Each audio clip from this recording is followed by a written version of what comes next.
warahmatullahi wabarakatuh. Bismillahirrahmanirrahim. Alhamdulillahi rabbil alamin. Wassalatu wassalamu ala asyrafil anbiya wal mursalin wa ala alihi wa ashabihi ajma'in, amma ba'd. Hadratal muhtaramin wal muhtaramat, sedaya para kasepuhan sesepuh bini sepuh ingkang hadir wonten majelis menika, ingkang kawula hormati Bapak Ibu, keluarga besar Majelis Zawiyah Al-Azhar yang pada malam hari ini hadir niat mengistiqomahkan Majelis Zawiyah Al-Azhar pada setiap Selasa malam. Seperti yang sampaikan Mas Danang, ini iklannya tadi ada geruduk, ada kilat, makanya saya absen. Yang dari Jati Barang, yang dari Ngalian ini absen ini kayak. Termasuk yang jauh-jauh dari Kalimantan ini juga belum kelihatan nih, karena harus nyebrang. Dan juga yang saya banggakan segenap santri-santri Zawiyah Al-Azhar, hadirin hadirat yang dimuliakan Allah, alhamdulillah pada kesempatan malam hari ini kita bisa menunjukkan rasa syukur kita kepada Allah Subhanahu wa Ta'ala, karena syukur ini menjadi kunci dari segalanya. Bahkan ada satu nasihat dari ulama, kalau kita sedang ada masalah di dalam hidup, jangan-jangan ada kualitas syukur yang tidak semakin membaik dari hari ke hari. Kita banyak mengeluhkan kehidupan kita, bisa jadi itu kembali karena yang sudah dikasih sama Allah belum kita syukuri. Kita sudah dikasih segalanya sama Allah, kita lupa mensyukuri karena terlalu fokus dengan apa yang dimiliki oleh orang lain. Bisa jadi anak kita ini sudah jadi anak yang istimewa, tapi malah kadang orang tua tidak percaya diri karena banding-bandingkan dengan yang lain. Maka salah satu sifat sikap yang bijaksana adalah apapun yang di depan kita, kita syukuri. Ya. Apapun yang sudah kita nikmati, kita syukuri. Apapun kemudahan yang diberikan oleh Allah, itu kita syukuri. Termasuk pada malam hari ini, mensyukuri nikmat Allah, sehat. Ya. Karena kalau saya sendiri datang ke Zawiyah Selasa malam begini memang ngecas. Saya ngajar dari pagi sampai tadi 4:30. Semangat kalau di kelas, Pak. Tapi begitu nyetir niku sudah letoy. Sampai rumah sudah tinggal capeknya. Tapi lagi-lagi bayangkan yang semangat, saya harus semangat. Gitu. Yang kalau saya habis maghrib itu sudah tinggal capeknya. Tetapi apapun rasa syukur ini insya Allah akan menjadi energi bagi kita. Ya. Satu saja minimal ada hal yang kita istiqomahkan. Nanti di hadapan Allah ditanya rekap amal ini, ya Allah, saya zawiyahnya ketoknya rodok istiqomah ya Allah. Sehingga diangkat karena kita ikut mensyiarkan majelis ilmu. Oleh karena itu, seraya mohon pada Allah Subhanahu wa Ta'ala kesungguhan, istiqomah, okay, dan semangat dari Bapak Ibu mensyiarkan Majelis Zawiyah Al-Azhar ini. Semoga menjadi sabab musabab kita besok dilirik oleh Kanjeng Nabi, dirangkul oleh Kanjeng Nabi, mendapatkan syafaatul uzma. Amin. Allahumma. Mari Bapak Ibu kita lanjutkan kajian kitab Tuhfatul Mardiyah 47. Yang syair.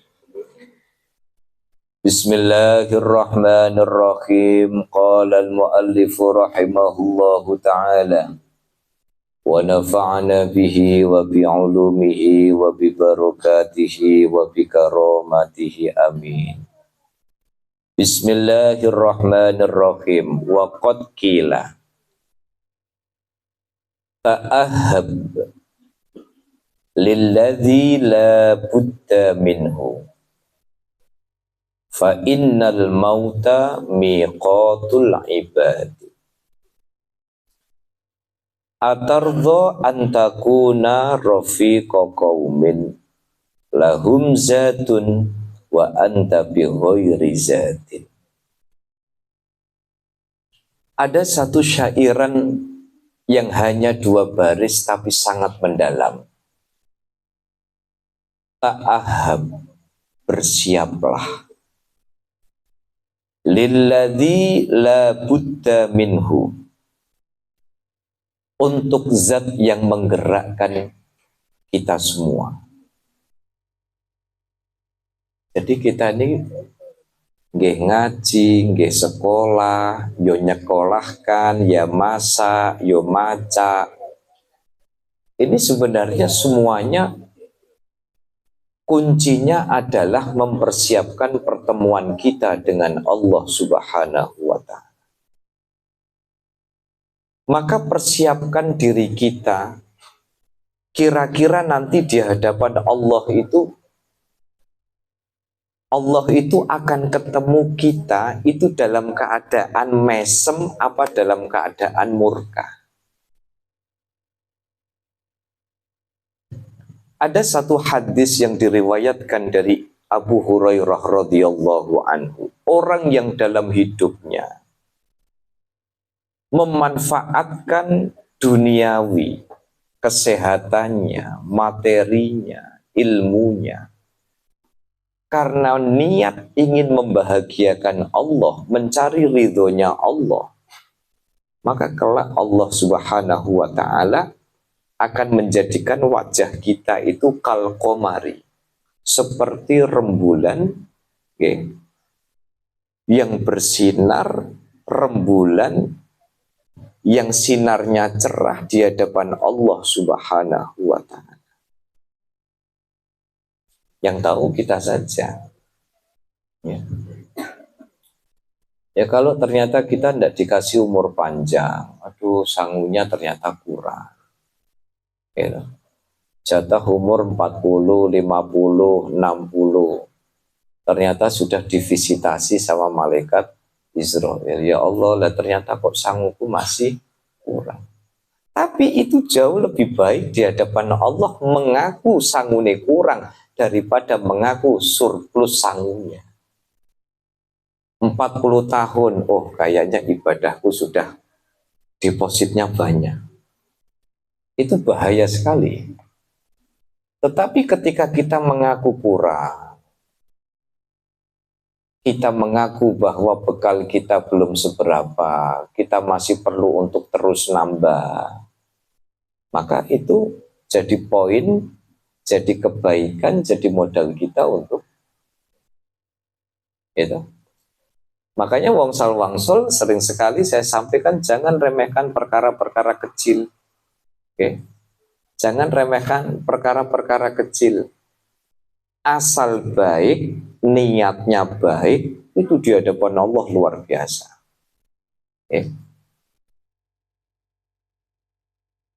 Jangan sampai kemudian kita terkecoh mempersiapkan kematian, akhirnya apa? Ngaji terus.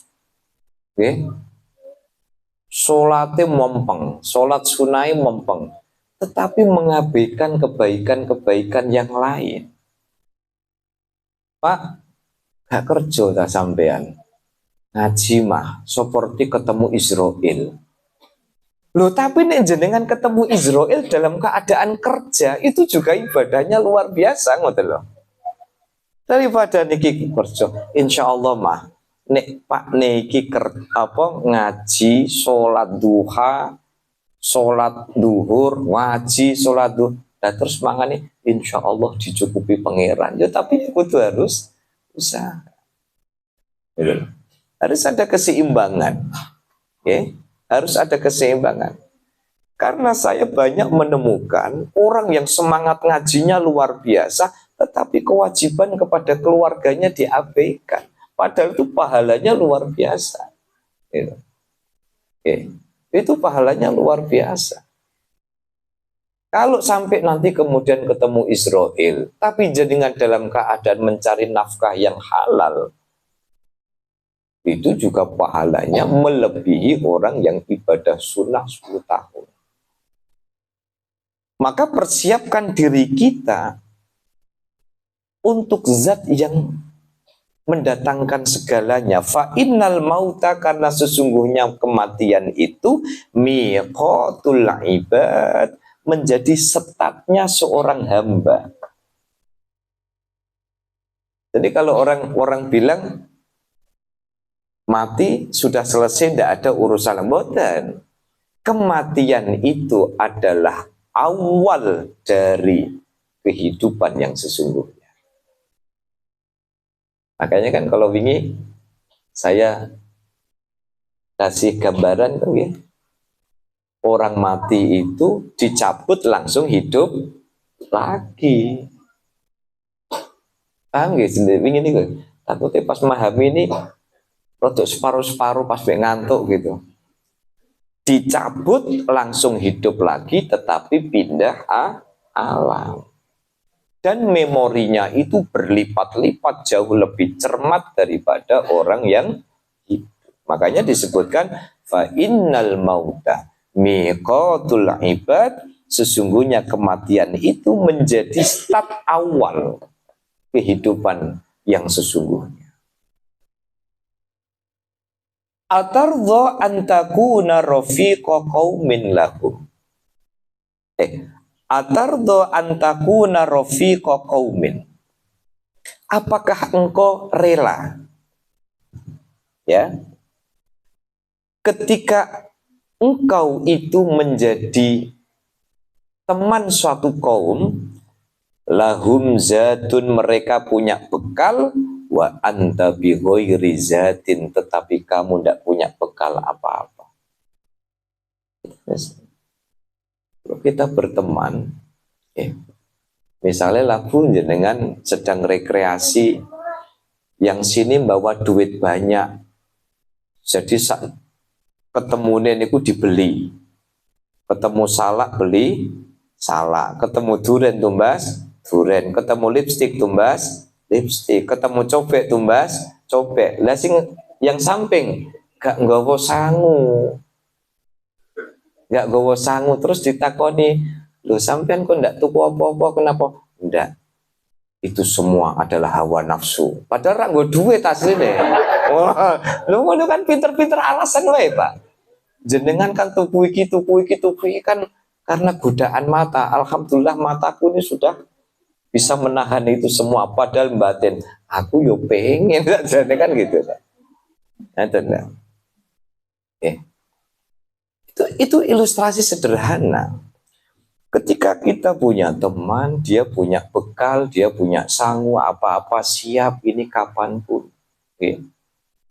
Tetapi ketika kita apakah rela dalam kondisi di saat teman kita ini punya bekal yang cukup? Bekal yang cukup nih kenapa? Bekal yang cukup itu adalah ikhlas kita berjuang di jalannya Allah. Pun boten usah wedi, Bapak Ibu. Sekalipun jenengan itu cuman mustami, sekalipun cuman pendengar, ini kok hisapnya lebih ringan daripada yang megang mic. Loh. Makanya bakalin dengan tembriko niku sarungnya dikencengi ben aku gandulan niku ora melorot. Maka salah besar kalau orang pegang mic kok jadi kebanggaan. Jadi kiai kok kebanggaan, ono kiai honoris causa. Ono kiai kok honoris causa. Ono kiai kok mendak diambil sumpahnya, ada enggak? Kiai, ustadz, niki itu kan hanya label sosial dan tidak boleh jadi kebanggaan. Sebab apa? Sebab di pundak niki bebannya berat sekali, Pak. Ya. Maka kalau ada orang pas dipanggil, kan ada cerita itu, penceramah dipanggil kani keri, Pak. Ya. Engkang kawula hormati, apa acara berikutnya mau itu hasanah engkang badhe diisi Bapak Haji niki mboten purun munggah. Lan apa kiai ini kurang. Oh, mboten kok. Loh, ono sing kiai ini kurang. Ono sing diundang gak noleh. Lah apa aku iki kaji ki antri 15 tahun kok. Hane gak katut iku. Niku lho. Lah ngontrol ini semua yang bisa cuman kita, Bapak Ibu, yang bisa ngontrol diri kita. Saya tidak bisa ngontrol jenengan, jenengan tidak bisa ngontrol saya. Okay. Kenapa? Status sosial, orang alim, orang itu bukan kebanggaan. Itu bagian dari mas'uliyah, tanggung jawab. Itu bagian dari tanggung jawab yang tidak ringan. Okay. Jadi ketika modal jenengan itu cuma datang, duduk manis, mendengarkan, dan itu jadi investasi yang luar biasa besar di hadapan Allah Subhanahu wa Ta'ala. Maka apa ya kamu tidak milik? Apa kamu ridho ketika temanmu punya bekal yang cukup, sementara kamu tidak membawa bekal apapun?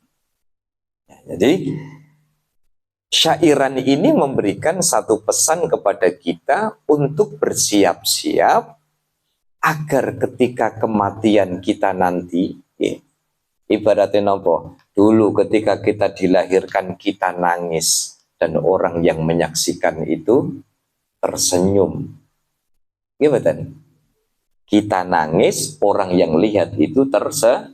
Maka ketika kita intaqala ila rahmatillah menghadap Allah Subhanahu wa Ta'ala, mereka nangis, ya, tetapi kita tersenyum karena kita dijanjikan husnul khotimah. Amin Allahumma amin Allahumma amin. Dan saran saya Bapak Ibu, kalau lihat orang yang meninggal itu ndak usah kakean jadi mufassir, menafsiri neko-neko itu tidak boleh. Aku mau takziah lah terus lambene merengut. Ngoten niku menurut saya nggak penting sama sekali, Pak. Arep merengut, arep mecucu niku bukan urusan yang hidup. Kula niku terus terang, Pak. Padahal kalau dengar begitu tuh merinding sendiri. Wah, merengut, dan jangan-jangan kalau kita nanti yang merengut, naudzubillah gitu.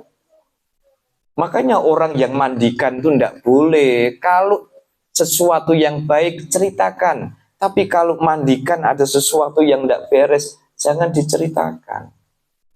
Wah, aku mau berangu ternyata gegere kerwak. Sundel bolong lah kan. Gara-gara saya mau berangkat sini, anak saya nonton sundel bolong mau. Oh mesem, begitu monggo. Pokoknya kepada orang-orang yang sudah meninggal itu sudahlah. Kalau baik ceritakan. Kalau ada yang tidak benar, tidak usah dicerita-ceritakan. Wong kita juga belum tentu lebih baik daripada mayat itu. Ya. Makanya kalau hidup maupun mati itu tidak usah kita itu merasa yang lebih baik, tidak usah merasa itu yang lebih soleh, tidak usah merasa, sudahlah biasa-biasa aja gitu loh. Gitu. Biasa-biasa aja. Pinter ya alhamdulillah, gak pinter ya wis nasib, kan gitu aja toh. Mudeng ya alhamdulillah, gak mudeng wis gawan bayi, kan begitu toh. Nah. Mau idotun, ada satu nasihat. Gila. Disebutkan dalam satu nasihat, auhallahu ila nabiyyin minal anbiya'i alaihimus salatu wa atamut taslim wa atamus salam. In arotta, ya, jadi dalam satu nasihat disebutkan Allah pernah memberikan wahyu kepada salah seorang nabi. Apa isi wahyunya itu? Niki bisa dicatat. In aradta liqa'i ghadan fi hadiratil qudsi fakun fit dunya ghoriban mahzunan mustauhasyan atau mustauhishan katoiril wahdani yasiru fil ardi wal qafari wa ya'kulu min ru'usil asyar fa idza kana al-lailu awa ilayya awa ila wakrihi maaf awa ila wakrihi fala yaghtarru ahadun bil baqa'i fi darid dunya fa innal hayata fiha fil haqiqati kaziyarati dhaifin au sahabati soifin. Apa nasihatnya? In aradta liqa'i ghadan, jika kelak besok engkau menginginkan pertemuan denganku fi hadiratil qudsi, di tempat yang suci. Kalau kita nanti pengen ketemu sama Allah itu di tempat yang betul-betul agung, dimuliakan oleh Allah. Fakun fit dunya ghoriban, maka jadilah engkau selama di dunia itu menjadi orang yang gharib, asing. Orang asing itu kalau jalan dia akan lebih hati-hati. Betul-betul. Jenengan kalau jalan di satu tempat, misalnya jalan ke arah Purwodadi sana, itu kan dulu, saya tidak tahu sekarang, saya tidak diprotes, itu banyak jalan lubang. Kira-kira biasanya yang ngebut itu warga setempat atau orang lewat pendatang?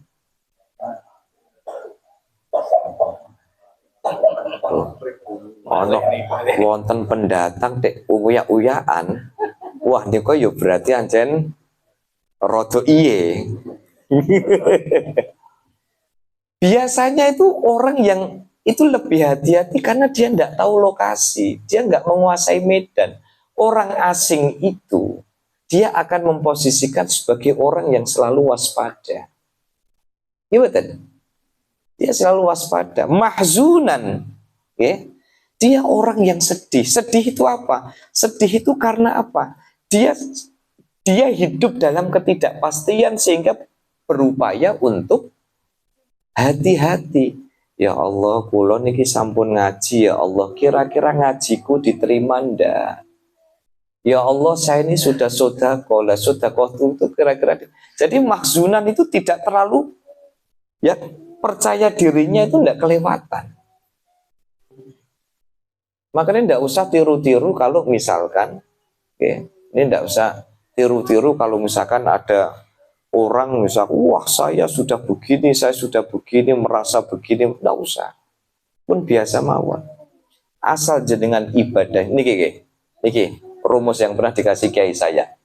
Ibadah kita istiqomah, kita menjadi orang baik bagi orang lain, clear, sampun beres. Orang mau protes silahkan. Tidak sedikit orang kadang merasa ahli ibadah. Ya iya oh, tapi kemudian nuting sini, lu sampean ki sopo? Wong sampean itu menyenangkan hati orang saja itu sedekah. Iya betul. Kiai saya itu Bu dulu kalau nyapa santrinya yang belum bisa ngaji, belum nih, ayo ditoto salate, kalau duduk tahiyat akhir itu begini. Ini Bu. Dakwah itu ya bil hikmah. Lah nudang-nuding urung karuan. Coba orang-orang ulama-ulama dulu nih Bu. Ada santri datang, kula dereng saged ngaji yai wis nduk ini. Saya cerita nggih pas subuh tadi nggih Pak. Santri dulu itu kalau datang kepada kiai, kadang itu ndak langsung ngaji Bu. Kerja sik yo. Ngladeni dalem dulu ya. Nandur pari ya 2 tahun ya. Belajar nukang ya, belajar ini ya, belajar ini ya. Nukange nandur parine 4 tahun, ngajini setengah tahun. Pulang-pulang jadi kiai. Kenapa? Karena ada rohmah. Orang dakwah itu butuh roh. Lah belum ngeten-ngeten kali jenengan. Lho emangnya saya suci? Enggak. Wong baru saya merasa lebih alim dari panjenengan niku malaikat do mlilik kabeh kok tau mlilik. Tau mlilik enggak? Mlilik niku adine melolok. Ya, jadi melototnya ya, terus melotot terus niku itu malaikat saja begitu ada orang coba nggih banyak cerita itu. Modal baju modal kopiah hitam, baju koko, sarung, duwe hafalan ayat sithik mulai ngeten lungguhe. Gitu. Sing ngaji ngene. Lah kok sampean ngene dhewe? Lah kok hafal ayat kok. Lho iku wis dadi masalah kok, Bu. Nggih kan? Dan itu loh. Makanya hati-hati. Saya itu lihat ya Allah, fitnah akhir zaman kok beda dengan zaman dulu saya ngaji. Islam itu menyapa orang itu dengan kasih sayang. Kalaupun ada orang itu alim, tidak boleh dia itu kemudian yang menghukumi kita itu Allah. Ya kan? Tugas kita apa? Tugas kita itu apa? Kenapa? Alaikal adzan wa alayyal bala. Tugas saya, tugas kita semua menyampaikan. Persoalan sampai ke hati kita atau tidak, itu urusannya Gusti Allah. Ngoten ta? Nggih.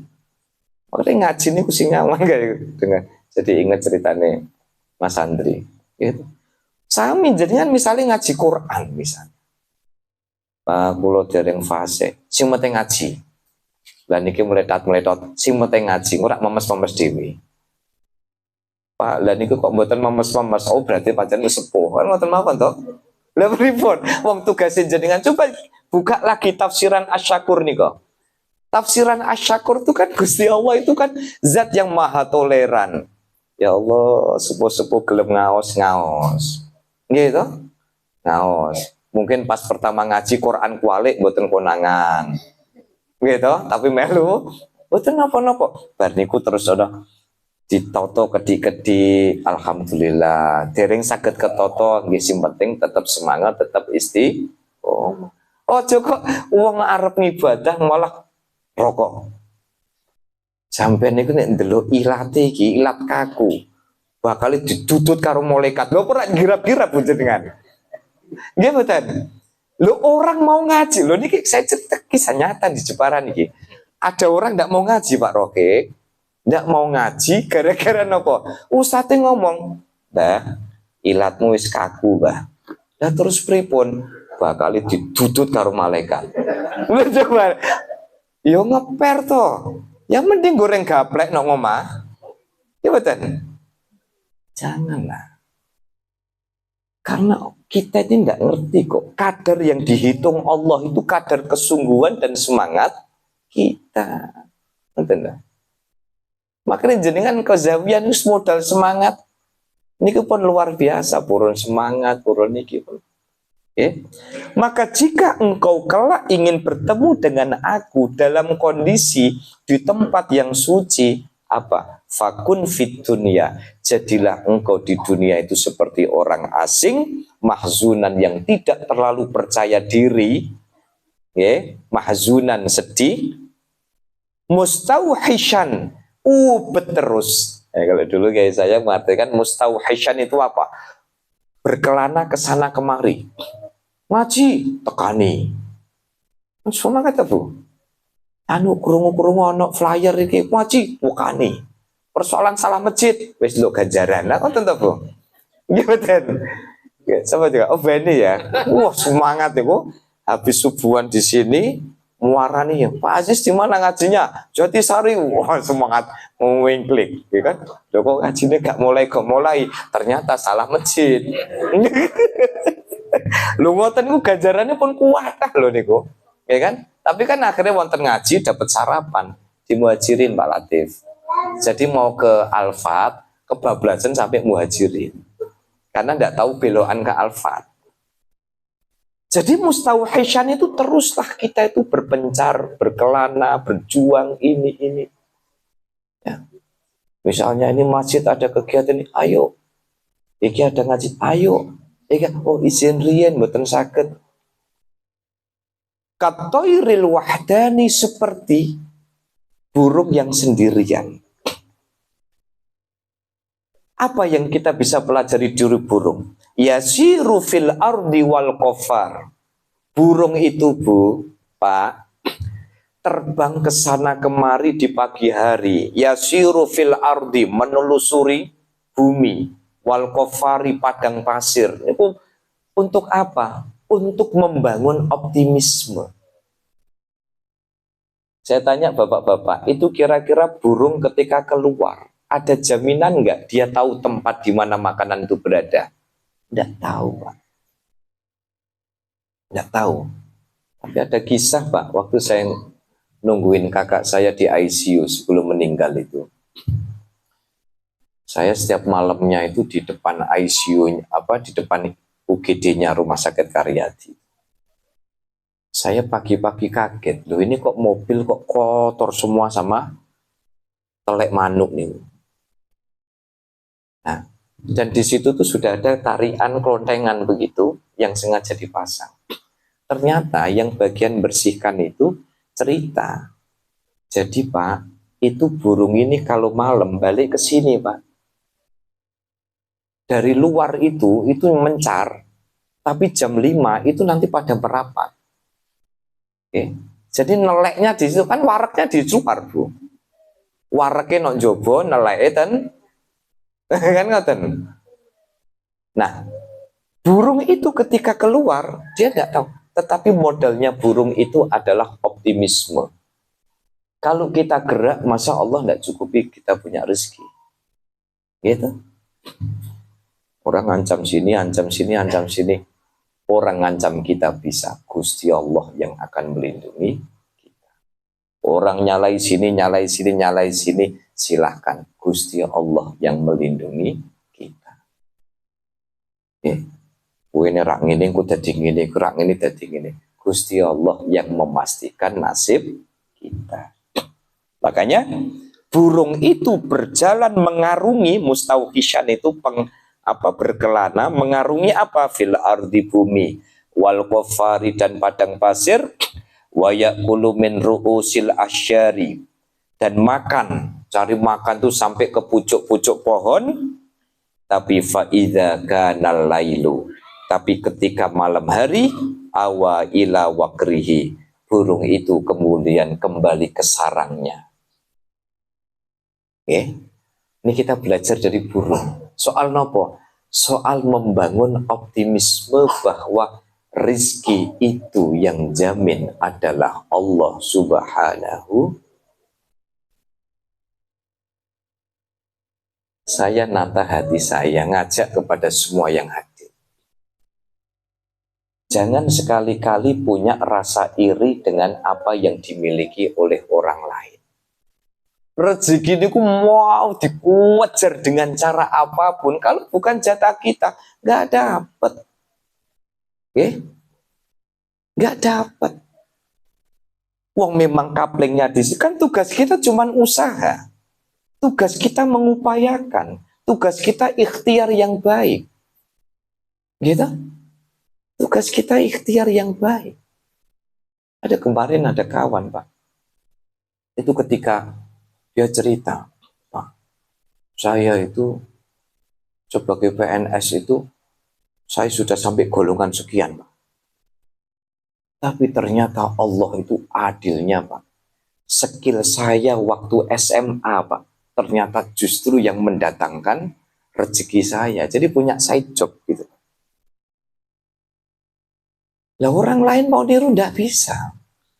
Makanya kan kita sudah dikasih pelajaran banyak itu di pinggir-pinggir jalan. Sini buka penyet, penyet kabeh. Ya, kalau sini buka penyet, rezeki ini penyet, dia kaplingannya penyet. Yang sini buka penyet, loh kok situ kok laris, kok aku ndak payu. Jangan-jangan kamu pakai lemah kuburan. Ya ndak usah gitu juga. Jangan-jangan kamu nganggu iler ya kan gitu kan. Nggak usah terlalu dalam begitu. Oh, jatah rezekinya beda-beda kok. Dan masing-masing orang itu, dan saya ingat sekali nasihat tentang rezeki itu. Apa yang kita kumpulkan, apa yang kita dapatkan, belum tentu itu rezeki kita. Contoh, saya kerja, dapat duit, ngumpul di saku saya. Ternyata apa? Itu hanya cara Allah untuk mengalirkan. Karena anak saya sakit, saya harus ke apotek. Oke, saya harus ke apotek. Oh, duit itu saya tarik sini, masuk ke saku untuk saya bawa ke Bu Anase. Tentang Bu Anase. Wonten sing tanggane Bu Anase mboten? Oh, Pak Latif ya. Member mboten, Pak? Oh, mboten Pak, ampun dados member. Maksudnya apa? Nek member itu kan koyo-koyo kok langganan loro kan kata. Pun paringi sehat sedaya. Jadi apa yang kita kumpulkan, ya, tetapi jalan tengahnya di mana? Jalan tengahnya itu tadi. Jadi apa yang kita kumpulkan belum tentu itu rezeki kita. Ya. Kenapa? Ya karena itu kita yang narik untuk kita berikan kepada orang lain. Betul lah. Makanya saya ingat rezeki itu kan macamnya ada berapa itu? Ada 4 kalau nggak salah. 1, rizkun mazmunun, rezeki yang ditanggung. Jangan takut tidak bisa makan, jangan takut tidak bisa minum. Asal kita sudah usaha dengan cara yang maksimal, pasti dijamin oleh Allah. Ada kisah. Kalau kisah ini jadi mengingatkan waktu mondok dulu. Di juz 12 itu kan gamblang. Wa ma min dabbatin fil ardi illa 'ala Allahi rizquha. Semua yang merambat, semua yang merangkak, semua yang hidup di muka bumi illa 'ala Allahi rizquha. Allah itu pasti kasih jatah rezeki. Suatu hari ada orang alim pengen nguji, bener nggak nih ayat ini? Itu maknanya bukan lil ingkar, bukan untuk ingkar terhadap ayat Allah, tapi ingin membuktikan. Akhirnya apa Bapak Ibu? Orang alim ini begitu lihat juz 12, wa ma min oh, Allah jamin selama ada orang hidup, makhluk hidup, semua ada yang jamin. Akhirnya dia menyusuri, jadi melakukan perjalanan panjang, melewati lembah, naik gunung, turun gunung, melewati padang pasir, hingga akhirnya di tengah perjalanan itu ada hujan deras disertai dengan angin badai. Akhirnya dia itu muncul ide usilnya. Allah kan katanya menjamin siapapun yang punya nyawa. Akhirnya orang alim ini masuk ke dalam gua. Masuk ke dalam gua yang paling dalam. Coba, saya kalau di sini nanti kira-kira nembus nggak rezekinya Allah itu? Wah, akhirnya di situ sudah mulai hari pertama, udah ada rezeki, kaliran mulai kerucuk-kerucuk perutnya.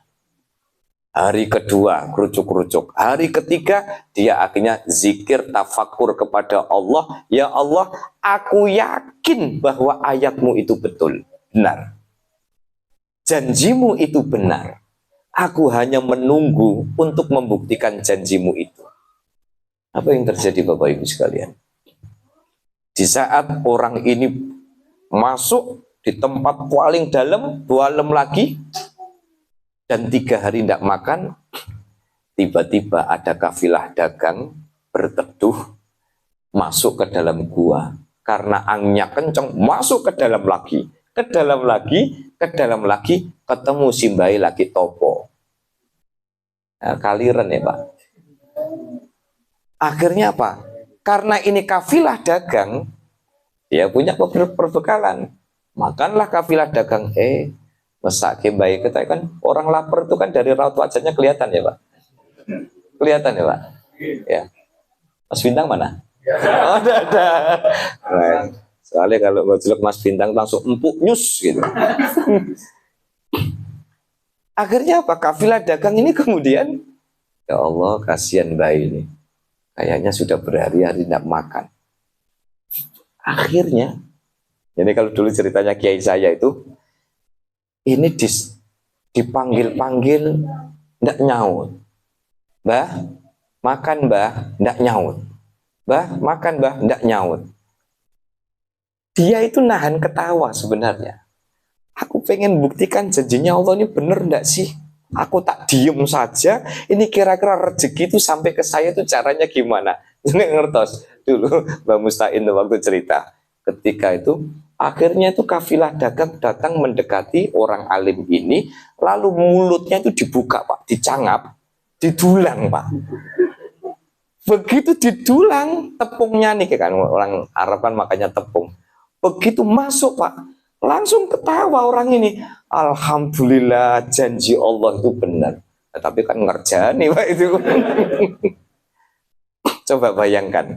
Ada orang sembunyi begitu dalam di dalam gua hanya ingin membuktikan benar nggak nih janji Allah soal rezeki. Ternyata Pak, duduk manis hanya yakin seyakin-yakinnya. Kemarin Imam Malik sama Imam Syafi'i kemarin ya. Kamu tadi pagi ya. Kemarin ya. Ya saya ulang lagi mungkin jenengan meskipun cerita ini sudah sangat dihafal siapapun yang biasa ngaos. Ya sama. Cuman tingkatan kita nih Bapak Ibu. Makanya orang alim tadi itu hanya tingkatan yakin seyakin-yakinnya. Bayangkan Pak. Bukan jemput rezeki. Didulang kok dicelangap terus ya. Iku nek kira-kira jenengan sing dadi kafilah dagang dengan napakno iku, Pak. Nah, nyoh ngene ya. Sama dengan kisahnya Pak, cuman kata Imam Ibnu Athaillah Sakandari itu level orang punya rezeki itu tidak sama. Gitu? Ada orang yang memang berjuang dengan ilmunya, dengan tawakal yang kuat, rezeki datang. Tapi ada yang levelnya memang harus berusaha. Saya ulangi lagi ya Bu, sekalipun ini sering saya sampaikan.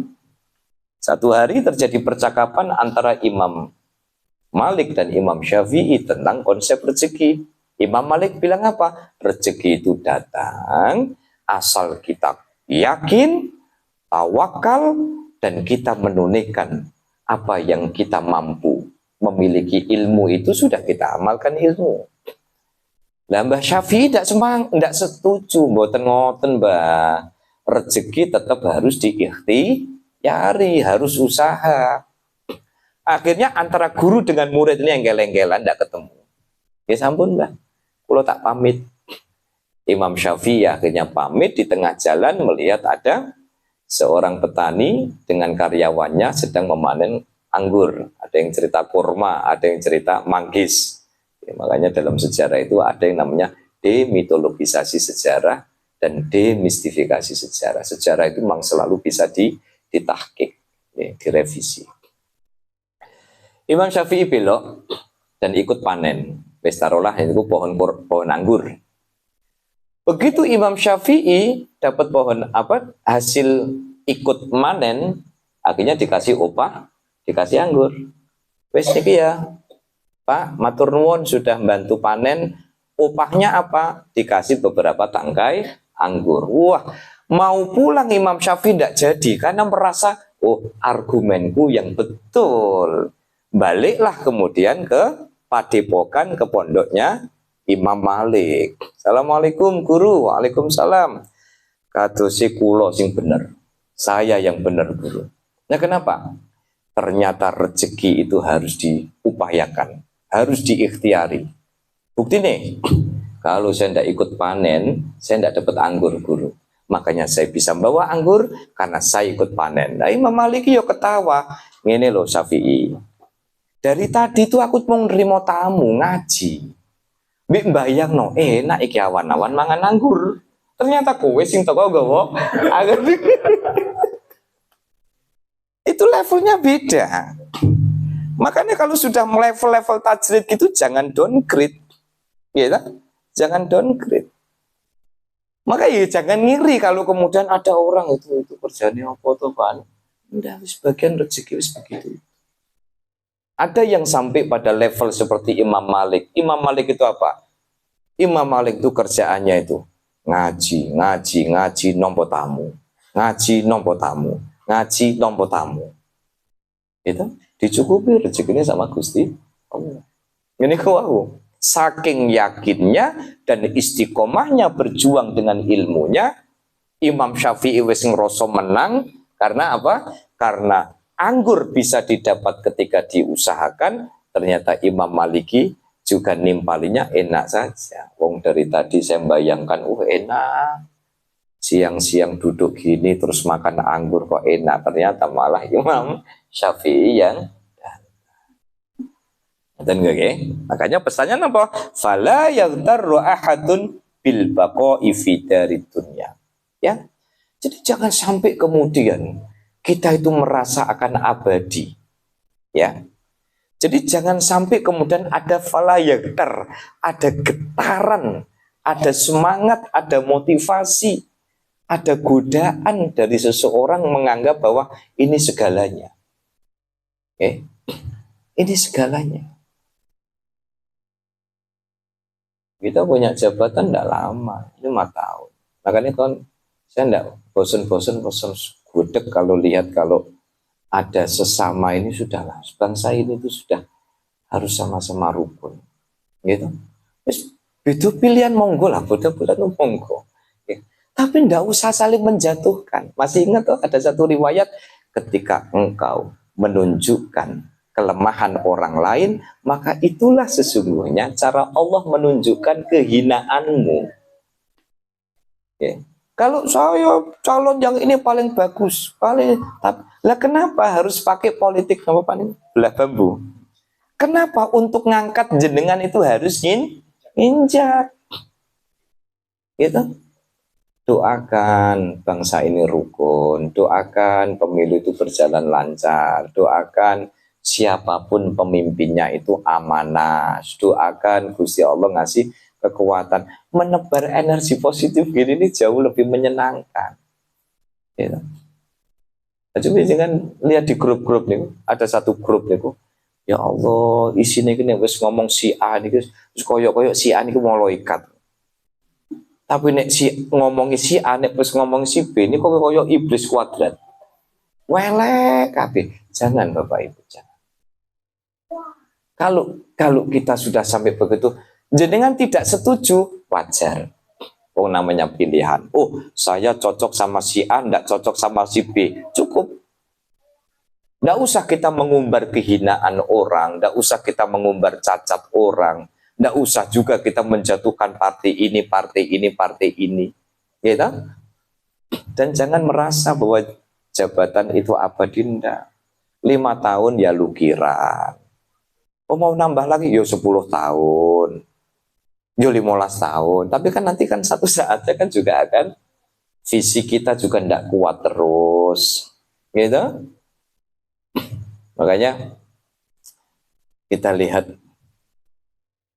saya itu lihat ngaji model kayak Gus Baha. Itu ngaji yang awet itu. Oh, Gus Baha itu kan enggak begitu. Terus ngaji kitab, terus pokoknya yang datang ya istiqomah, tapi beliau nonton niat ikhlas, ngaji kitab urut, gitu kan? Makanya awet, terus koyum, gitu kan awet. Jadi bukan apa-apa itu karena ledakan TikTok, ledakan ini kan. Dari dulu ya Gus Koyum ya begitu itu, ngaji. Terus apa nih Mas? Mbah Naji, Mbah Mun, Mbah Bab ya.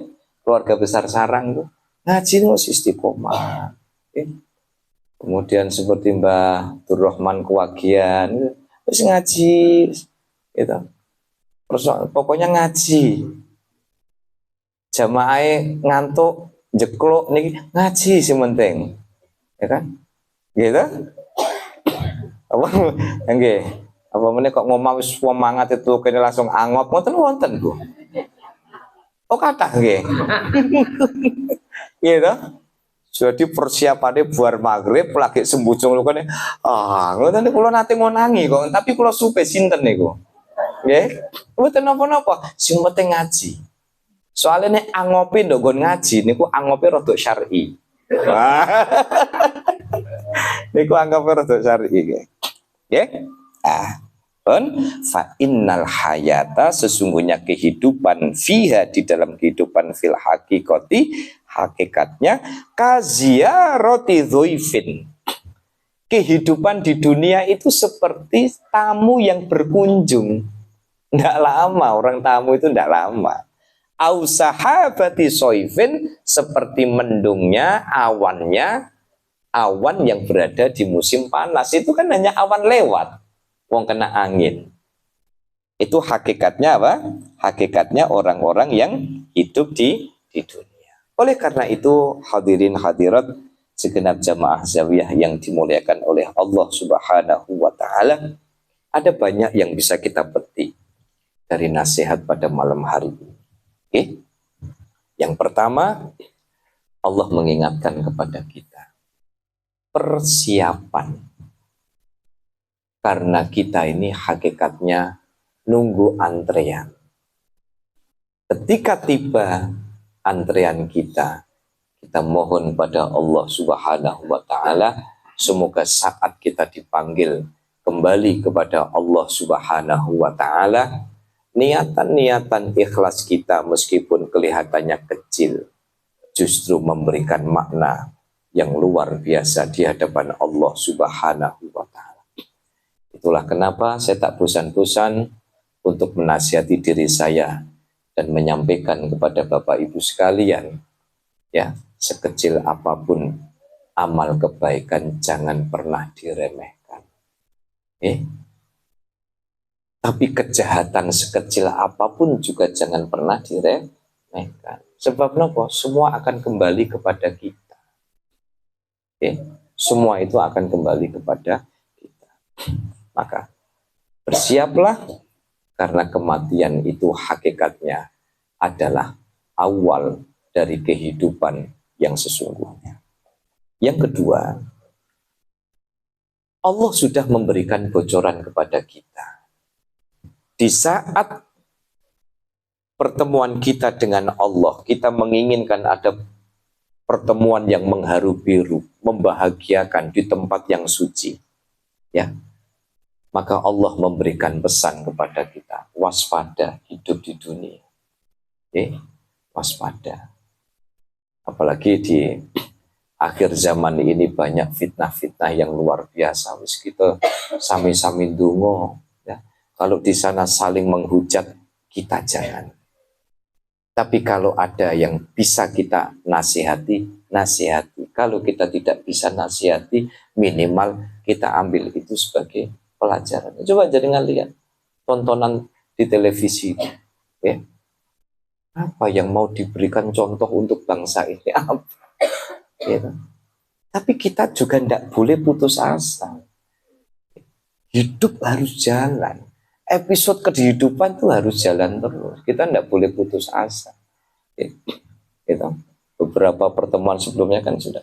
Siapapun presidennya, hidup pun jenengan tasih tetap iso arisan. Siapapun presidennya ngelukis alis pancet, ngaji tetap, bisa hidup bisa makan bisa, gitu. Asal satu, menata keyakinan, ketauhidan hidup kita. Yang jamin bukan manusia, yang jamin adalah Allah. Tetapi tugas kita adalah usaha dengan cara yang baik, ya, semua akan indah pada waktunya. Dan yang terakhir, ayo kita anggap dunia ini sebagai bagian dari transit yang tentu tidak berjalan, waktunya tidak lama.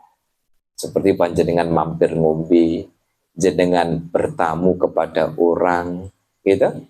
Ini artinya bahwa kita manfaatkan sebisa mungkin apapun yang kita miliki, bisa mendekatkan diri kepada Allah. Kita punya ilmu ilmu kita pakai untuk mendekatkan diri pada Allah, punya jabatan, punya harta, punya kekuatan fisik, punya jaringan, jadikan ini semua sebagai aset untuk investasi kita di akhirat kelak. Dan semoga Allah Subhanahu wa Ta'ala senantiasa menjaga kita, ya. Akhir-akhir ini sudah banyak sekali fitnah yang dipertontonkan kepada kita. Yang penting mawas diri, yang penting waspada, optimis, dan mintalah yang terbaik kepada Allah Subhanahu wa Ta'ala. Semoga kita semua senantiasa dijaga dari berbagai fitnah, dijaga dari berbagai bala dan musibah, dan juga kita doa secara kolektif untuk bangsa ini. Semoga bangsa ini diberikan kekuatan, diberikan kesabaran di dalam menghadapi episode yang sedang pelik. Niki nek cara drama Korea niki kan sakit nangis-nangis sih. Gimana? Niki lagi nangis-nangis sih. Tapi nggih jenengan meh nangis piye Bu? Kono nangis dogone drama bayaran. Dan jenengan nangis mboten bayaran no, Bu. Gimana? Wis kene nangis ngentekno tisu, tiwas sing lanang karo sing wedok tukaran dhewe. Orang ngono Pak, mestine lah nyopo sampean kok geger dhewe kuwi apa? Kadang nonton kan serunya kan di situ gitu. Nah, tetapi ini semua ayo dengan pengharapan yang tulus kepada Allah Subhanahu wa Ta'ala, keluarga besar Zawiyah Al-Azhar hasil maksud, ya. Semoga yang sedang punya hajat dengan keberkahan hadir di majelis Zawiyah Al-Azhar dimudahkan hajat-hajatnya oleh Allah Subhanahu wa Ta'ala. Yang sedang punya urusan semoga dimudahkan urusannya, yang sedang punya masalah semoga diberi solusi oleh Allah, yang sedang sakit semoga disehatkan, dan kita semua bisa istiqomah dan kapungkasan bi husnil khotimah. Amin Allahumma amin. Al-Fatihah. Alhamdulillahirabbil alamin. Ar-Rahman.